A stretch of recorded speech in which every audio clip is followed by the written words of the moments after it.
前たち何者だ。正義のために命令を実行するスーパーヒーローだ。ピッコロさん、ちょっとがっかりだな。もっとすごいって思ってたのに。レッドリボン軍の復活は近いぞ。ヒーローの出番だな。かっこいいだろ。たった今確信した。どっちが悪か。ご飯見せてくれ、本当の力を。お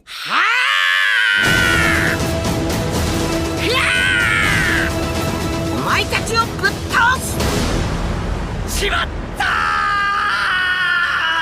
ドラゴンボールスーパーヒーロー。前売り券を買うとクリアファイルがもらえる。